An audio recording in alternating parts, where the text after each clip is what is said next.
So here I am with an old friend, Mr. Sprague, who also has Meika's Birdhouse. Now, how I know him is because my mother had 2 parrots, and when she had to go in the lodge, well, he took them in, and my mom got to visit all the time to see her parents. They never minded. I could sometimes go at the last minute because she'd start getting kind of concerned about her parents, and that was wonderful. Now, I also hear that not only do you have this wonderful birdhouse place where you can get everything for their birds, but you also have the parrots at home that you foster, take care of, and babysit, which is wonderful because if somebody wants to go away for 3 weeks, what do they do with their parents? But when you know they're in there with other parents, they're comfortable, they're happy. But I also understand that you finally have a charity going, which I think you should have done years ago. Well, we've been trying to do it for years and it's taken a long time. Yeah. But so Meika's Safehouse, which is basically just in its infancy when we were out working with your mother, is now a federally registered provincial charity. We can give tax receipts, we can do all that kind of stuff now. And basically what we do is for parents that are needing a new home or for whatever reason. Either we work a lot with the SPCA, we work a lot with seniors, people that just can't keep the bird any longer. Right. And the bird will come with us, we'll keep them happy, healthy, strong, and find them a new home eventually.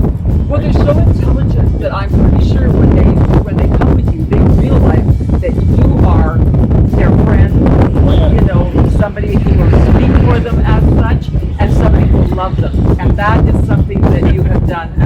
I mean, and I've been to where you keep them, and I have seen parrots nothing about the wild birds in Strathcona. Yeah, so that's the other part of what we do, is we're really concerned about the bird populations that we have native to this area. Right. We've been watching in the last few years our bird populations crater. They've been coming down really fast. And so we're really big into the bird counts, backyard bird feeding, just people letting us know what they see at their feeders. Right. So we can kind of get a database of what's going on. We share with Project Birdwatch, all this other kind of stuff, so we can see where we are with all our natural birds and what the natural cycles and maybe unnatural cycles are. What's going on. Do you think that, and this is just off the shoulder kind of a comment, do you think that a lot of it is pesticides? If they eat the seeds, they eat the plants, they eat things, and then those pesticides can cause damage. And you're right on the money. That is the kind of the next thing that we're finding with the wild birds is that, and they're finding this in the States because they come here to breed, right, and they come here, and they fatten themselves up basically. But what's happening is out in the States they're saying, oh, this is a Tennessee warbler. It's toxic. What's going on? Why is it? Its fertility rate is dropping. It's just not a healthy animal anymore. What's going on? Well, what happens is these birds come up here and on our stuff. Pesticides, herbicides, particularly herbicides. Some of the fancy seeds that we have out there for agriculture. And it's having an adverse effect. As far as Strathcona County goes, because I am wanting to run as a counselor, do you have any concerns just from being, because I am in the country, I'm in Ward 6, all country. Yeah. Do you have any concerns for what's going on out there, or do you have some advice such as everyone put in a bird feeder so that we don't have to eat the toxic stuff? So, I have a little bit of a history with the county, as James is saying. The county, historically, I feel, are a little on the lazy side. We've in town, in Sherwood Park, have needed a cat bylaw since I was a little one. Since forever. Yeah, and what happens is in my dealings with the county, they basically said, well, that's fine if we make a bylaw for Sherwood Park. What do we tell the people on the acreage? And my answer to that is exactly the same thing as you would tell people in town. If you have a pet cat, treat it like you like it. Yes.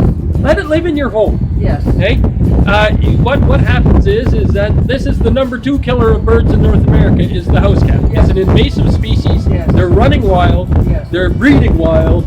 Yes. I know a lot of people feel that it might be unkind to the animal, the cat, to have it in the house, because it wants to go outside. It's interested in prey items outside the door. But here's the problem: when they get out in the environment, they decimate bird populations.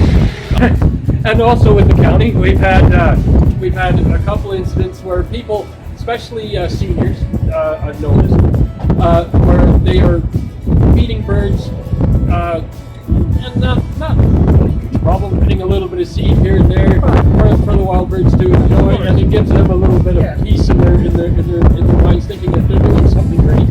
And it's they can see the birds, they're happy to see it. We had an incident on the other side of the baseline where they were confined people. It was a horrible ordeal, and it was two older gentlemen that were maintaining feeders. They were doing everything. It wasn't a nuisance.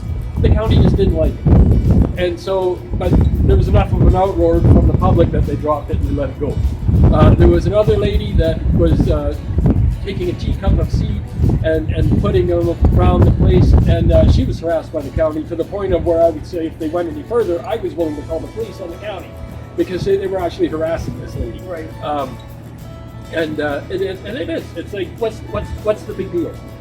And what their complaint was is that it was attracting pigeons to the bus barn across the street from us here, and they didn't want to clean up pigeon food. And so the county could use a little more heart. Well, it's not only a little bit more heart, but a little bit of common sense. Because when they came to me to ask me if do you think that lady would like to clean up the poo, my answer to them was, that's your job. Yes. You're there, you're doing the facility maintenance, maintain it. Right. If you have a building with outdoors, expect things to go into it. Yes. That you haven't planned on. Yep. So if either put doors on your bus barn so the pigeons don't go in, or be prepared to clean up. Deal with it. Yeah, and I guarantee you, the little bit of seed that the lady was, sprinkling around the area had nothing to do with the amount of birds in the area. Well, I can't believe, because I know that you've only been with parents for about 10 to 15 years. Yeah.